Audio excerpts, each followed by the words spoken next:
Welcome to the Adventures in Learning podcast. I am thrilled to welcome back one of the very first guests we had on the podcast. Trudy Ludwig is an incredible author. She really has a sense of empathy, of knowing what kids and educators and families need to know to be able to be their best selves in this world. I use her books all the time when I'm out on the road, helping to build connections.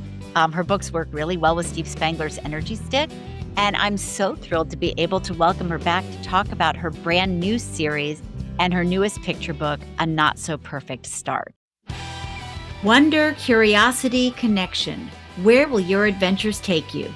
I'm Dr. Diane, and thank you for joining me on today's episode of Adventures in Learning.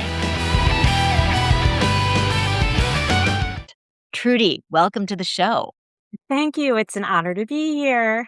Oh, I am so happy to have you here. I have to tell you, your books really do work so well for STEM and STEAM. And I think we talked about this when you were first on the show, but I've found that The Power of One, which I see you have behind you, The Invisible Boy, they work so well when people are thinking about how do I build connections, and then you build it into creating a circuit. And next thing you know, you've got all the teachers in the room holding onto an energy stick and thinking about how do I help my kids feel like they're visible? Mm-hmm.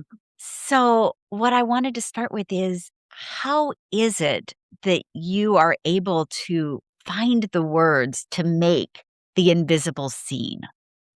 I think what it is trying to come up with a story that kids can really connect with the characters in the story and their thoughts and feelings and what's going on. And I'm also hoping that it helps to connect readers with other readers, actually. I think it's really important for kids to see themselves and can relate to the characters in the story. So I try to instill in my stories an age appropriate voice, an authentic voice that kids can relate to. Well, and I think that definitely comes across. And I'm wondering, can you share a little bit about the brand new series with us? Oh, yes, I'm very, very excited. I actually have the book here. I'm going to hold it up so you can see. Here's the book. Yeah. So, when I was asked by my publisher, to work on picture book series for little ones, preschoolers to grade 2, I initially reached out to social emotional learning experts, librarians, and lower elementary educators to ask for their wish list of what are the kinds of picture books that they still need to fill that resource gap to help them address the common issues they see occurring in those classrooms. And so I got their wish list back, and there were common themes or issues that kept cropping up among the feedback that I got. And so I picked the top 3 to focus on with the approval of my editor. And so the first book of The Caring Classroom is basically start of school. It's introducing the classroom. It's introducing the kind and caring teacher, Ms. Howard.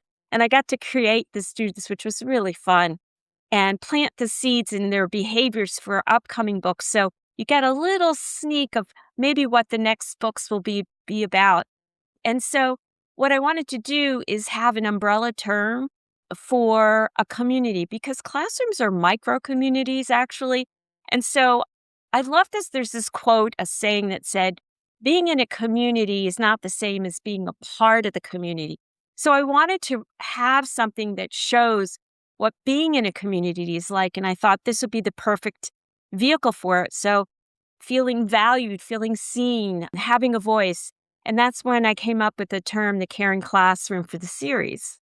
And you just said something that really resonated with me because you talked about the difference between being in a community and being part of a community. Mm. And I know we were talking a little bit about this before we came on air, that I moved to New Hampshire a year ago. And while I may be in a community, I'm not yet part of it because it takes time. Hmm. How do you help kids understand that difference and what they need to do to actually be part of a community?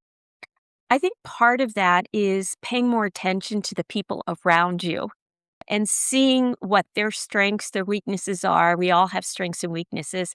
And as in this first book, that we feel like if we don't come across perfect or if we make mistakes, we won't get the approval of our friends or our peers. And, we're all struggling, right? And just because you make mistakes, that's not who you are.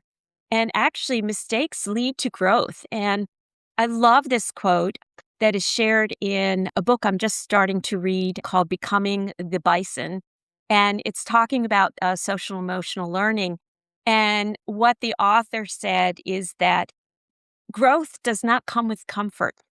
If you're comfortable, there's no growth involved. And it really resonated with me. And so I wanted to show that in the story where there are problems that these kids need to address and try to overcome as best as they can. And to me, that's the bottom line for emotional resilience, right? That makes a lot of sense. And I'm curious about the wish list, because we have a lot of early childhood educators, elementary school teachers, and families who are listening to this. What were some of sort of the top issues that emerged as you were talking to people?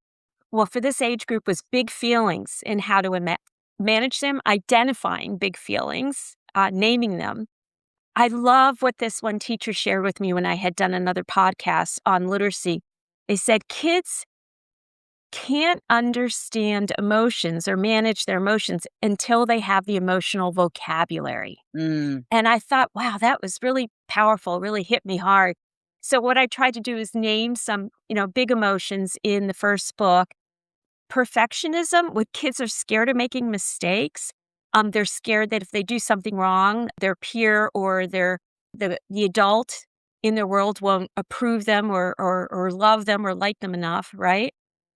Another big thing is tattling versus reporting, which is going to be my yeah. next book that comes out. And what I wanted to show is in my books, I want to show growth mindset, how we are more than our labels and little things can help us evolve, right? And become more resilient. So that's a big one. Another one that I've been working on, which was really interesting, is I have already written a book, Sorry. Here we go, this book here, Sorry. And my editor said, it's okay if the teachers and SEL experts want you to address that same topic, but at a lower grade level. And apologies was one of the big ones too, is kids are saying sorry or I'm sorry, or they don't want to say sorry for something. And how do you show kids what it means to do a heartfelt apology for big and little hurts? So those were the top three. You know, Other parts were kids that get distracted very easily, and I included that with the personality of the characters. So I commingled some of these issues together with the boy who's like a bull in a china shop. He doesn't think before he moves. He's got a kind heart, a kind and caring Yep. heart, but sometimes he doesn't realize what he does, and he just figures if he just says sorry, that's all he needs to do. So that's what I'm trying to do is show these personalities with it may not just be one big thing that I'm showing. There's some other little things going on in the background, right, with kids and their personalities. Well, and that makes sense because we don't live in isolation. Like, none of these issues take place on their own. And if Right. you're talking about a community, you're going to have perfectionism that's side by side with the distracted child, with the bull in the china shop, with the inability to say, I'm sorry. And All then of that yeah. coexists in the same space. And then the other part too is anxiety was another big issue. It's been skyrocketing. And it wasn't just since the pandemic. The pandemic pretty much turbo boosted Yeah. anxiety levels with kids. And so the first book that I had done to address anxiety was I have my collection of books here so I can Yay. that I'm is glad you have yours because, as I told you, mine just got references shipped back. Brave Every I Day love about that one. anxiety. And so when I write on the topics, I actually research on that issue. I read the books and articles by experts on what they recommend, what they don't recommend. And so that helps me, frame things. But then I also look at my own inner child. A lot of times, authors, when we write to solve problems for ourselves in some way, right? And, Right. I have an anxious personality. My kids have anxious personalities. So I really had to think hard on, where do my anxieties lie? And can I put them in categories, which I realized they were in three categories: the what if, I can't, and I'm scared category. So that really helped me to frame my story. And then with the Caring Classroom series, I got to revisit anxiety, but from the perspective of a perfectionist, you know? So again, that's that background going on with the perfectionism. So it's not, as I had said before, it's not just one particular issue. There's this overlap. So you can see how it can play out with a personality. That makes a lot of sense to me, and I think about the many kids that I've taught, and you're right. Anxiety is huge, and it's not just with our littles. I mean, it kind of takes its way all the way up the scale, whether you're, you know, 18 months old, 8 years old, 28, 58, 78. It feels like it's just exploding in our society. And I think that the more we can do to be able to help people through that and figure out how do we have resilience, which I think is one of your favorite words, how do we help people find the resilience to live through anxiety and live with it? Right. I think as I share with parents and educators when I do adult workshops, not just we'd love to get rid of all the hurt in our kids' world, but we're not going to. Let's be realistic. And I let the kids know this as well in my presentations with them. I said, but what caring grown-ups are really good at doing is helping us get through the hurt. That's what it's all about, helping us get through that hurt and how we manage it. We're not going to get rid of a child's anxiety. That's not realistic. And I try to be more realistic with my stories. I don't want to say poof like magic. If you do this, it disappears. Right. What I'm trying to do is put it in a perspective where I'm not pathologizing it. I'm not writing clinical books. I'm just talking about, we all have anxiety to some degree at some level, some more than others, and that requires professional help. But the anxiety that we're all living in these times, really, I don't like using the cliche unprecedented times. I mean, throughout history, there's always been anxiety and trauma, ever since humans have been around, right? The problem is 24/7 access to all Yes. this information for kids, and the kids are sponges. They're picking up on the anxiety levels of the parents in the world, the caregivers and educators. They can see what's going on, and, social media feeds into it a bit more, so it's nonstop for these kids. So that's where I'm trying to figure out, how can I help them just manage a little bit better and see that they're not alone and that there's nothing wrong with them. This is very normal to feel these feelings. I think that makes a lot of sense. And as you're talking, I'm sort of thinking about the different ways that I know I've paired your books, and I think other educators have as well, with the idea of learning through play.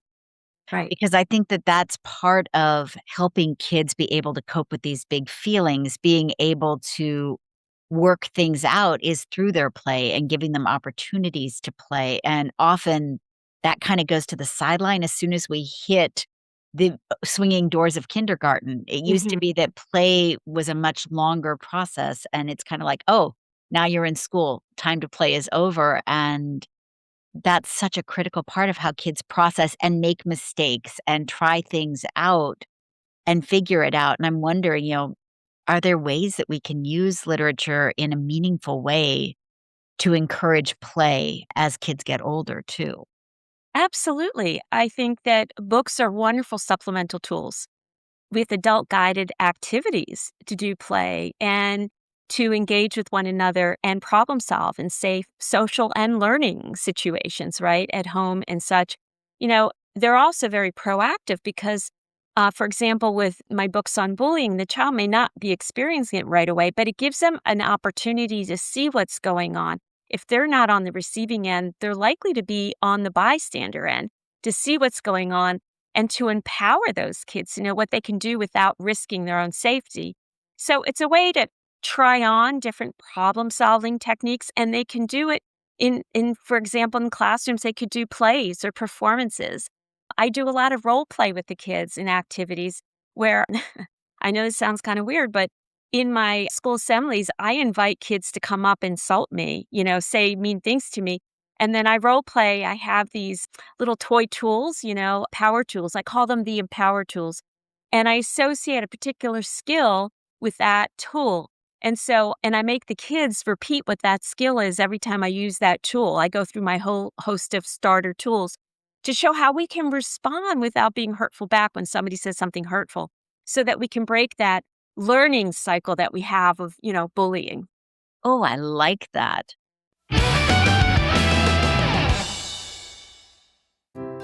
Imagine a space where curiosity drives innovation, where empathy fuels collaboration, and where learning feels less like a task and more like an adventure. My message isn't about adding more to your plate, it's about changing how you see the plate entirely. I'm Dr. Diane Jackson Schnorr, and through the power of purposeful play, I equip leaders, educators, and organizations with the tools you need to unlock creative problem solving, deepen human connection, and build resistant ecosystems of empathy and innovation. Attendees will walk away not just inspired, but empowered, with immediately usable strategies to spark curiosity in teams, to lead with empathy, and to infuse learning into their everyday cultures. You'll learn how play isn't child's work, it's the secret weapon of the world's most effective leaders and change makers. This is not a feel-good talk that fades by Monday morning, it's a movement. A shift in how we engage people, solve problems, and lead meaningful change. My talks and workshops are shaped by decades of experience in education and a transformative message that connects across sectors. Whether your audience is corporate, educational, or nonprofit, they'll leave ready to rethink what's possible, both personally and professionally. Because when we learn and lead through play, we don't just change organizations, we change the world. Check it out at drdianeadventures.com. So what would be some of the power tools that you would encourage kids and teachers to employ or impact tools? Well, what I do is I show that in the book, Confessions of a Former Bully. I actually wrote this book because I wanted to give the crux of my presentations with kids in this book for schools that can't afford to have a visiting author, or also as a point of reference after my visits so they can refer to it, because I don't like to think of myself as a one-stop shop when you're addressing a particular issue. I think of myself more as a springboard, so Yeah. that they can promote character growth and social and emotional learning throughout the academic year. But in this, I also have my Empower tools. So what I usually do, I break it down so it's age appropriate. So for kindergarten through second grade, they start out with 6 starter tools. One is a very basic one. And what I explain to kids is sometimes they work and sometimes they don't. And some become less effective as you get older. But they're important life skills to learn to have boundaries. And if a tool doesn't work, you need to switch to another tool.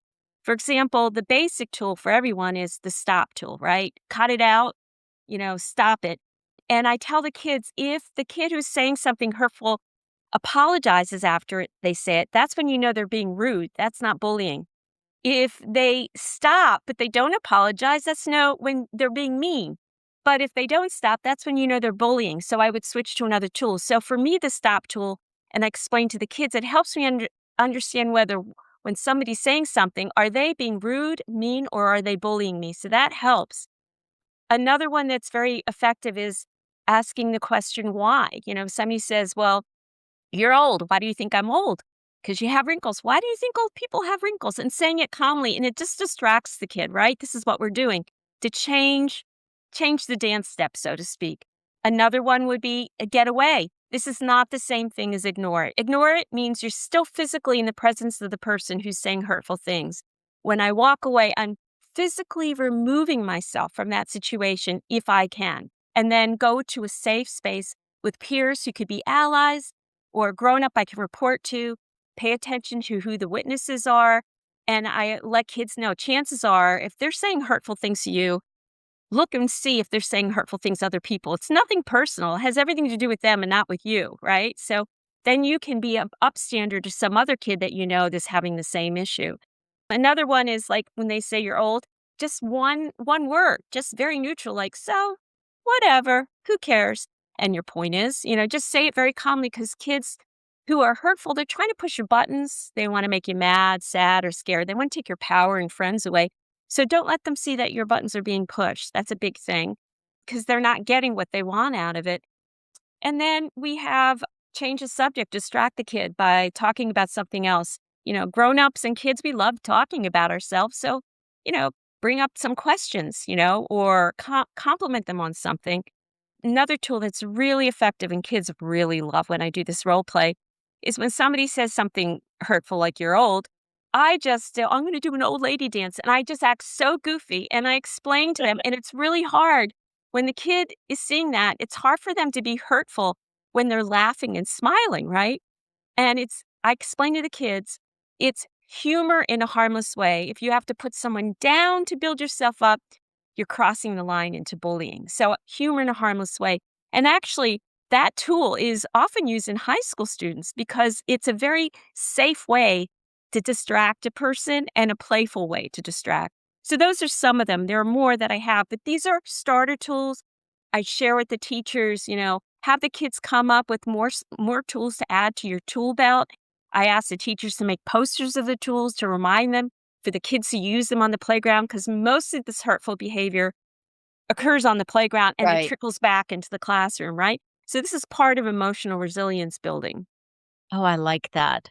Now, with A Not So Perfect Start, I know that it came out in June and hmm you have been traveling all summer, sort of sharing the book. As we approach the start of the new school year, do you have more plans to be in more classrooms?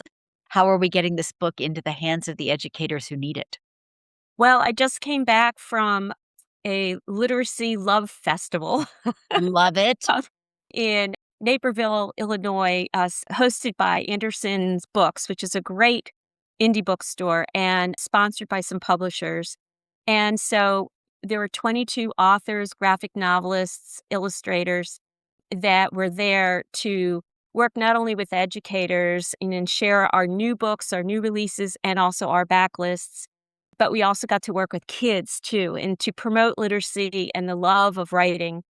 I do have school visits coming this fall, and I also present at national conferences like the National Council for Teachers of English. I try to go to the conferences just to get, access, and also with school counselors and social emotional learning experts. That's wonderful. And as I'm thinking about the book and sort of thinking about getting this out to people, what would be some of the things you would suggest for setting up a caring classroom community as teachers are prepping for their new school year? I think that there are some great resources that educators can use as a reference. If there are particular stories that the teachers really love to use, I would ask them to do a search, use their search engine, their favorite search engine, and then type in the search bar the title of the book that they're going to use with the class, and then follow it by lesson plans or activities. So there are so many ready-made lesson plans and activities that are out there that have been done by school counselors and also been done by other educators. So you don't have to reinvent the wheel with those activities to have with kids. There are wonderful books like Bianca Schultz's 101 Books to Read Before You Grow Up, which also has information and talks about what you can do with them. You also have John Shu with a foreword by Catherine Applegate, The Gift of Story and the Importance of Story with Empathy. I must have left it at one of the conferences, but Joellen McCarthy has Layers of Learning, which is wonderful because she has the books and what you can do with the book. So, you don't have to waste your time trying to come up with something new. It's already there for you. Exactly. And I would even add to that, if you haven't done it already, subscribe to the 365-day picture book calendar that I've put out for you as well, Oh, wow. because each day you get a different picture book, you get questions that are designed to build inquiry and empathy, and you get ideas for a STEM extension you can do at home or at school for free. That's right. And also check the authors' websites. A lot of authors just add to their websites resources with activities and lesson plans. I have that on my website. I know, and yours are amazing. I have used them before, and it's just chock full of goodness. Yes, as well as a lot of my books come with ready-made lesson plans too. So this is a new book I wanted to share too that came my way. I think I mentioned this to you earlier when we were just catching up there. Yeah. It's called Becoming the Bison, and it's a new book by Kim Gamarose, and it's about the future of education and social emotional learning and how she's really working to help teachers really focus in on managing the classroom better and managing it how we react to things that are going on in the classroom. It's really very well done. But anyway, so this is a new book. I'm about halfway through, but I think it's a really good uplifting way of like we can deal with things even when things are so crazy as educators type thing. Oh, those are some great recommendations. And I know you've got a long history of doing sort of those class visits and building those connections with educators. So I imagine you've got some really cool things that people have done with your books over the years. Are there any favorites that you want to share with us? I can share a recent favorite, which is really cool. So there is a teacher, Mrs. Zimmerman, and this was, I think, in Virginia. I think Frederick Douglass Elementary School, and she worked with a boys group, and the boys were reading my book, Sorry, and she said they really were asking, "Have you done a sequel?" I said, "No, I haven't done a sequel," and the boys wanted to do a sequel to find out what happened with the main protagonist and his friends. And I said, "Sure, you're more than welcome to do a sequel." So she got a grant to work with the kids for them to create their own story. They were the illustrators and the writers for this amazing book. It's called I'm Sorry for Real This Time. Oh, And they have Charlie, the character who was the kid that was not making good decisions, and how he really started to work through what an apology really means. And so they dedicated this book also to me and to other kids. And it was done by fourth grade boys group. And then they became fifth grade boys, and they were there too as the advisory for the next group. And so the grant allowed them to publish this hardbound book and distribute it in their school district to the other elementary school classrooms and to the school libraries. oh, I that's thought that was amazing. so cool. So well done. And the book is not only in English, but it's also in Spanish. So That's it has the English fabulous. story and then the Spanish underneath.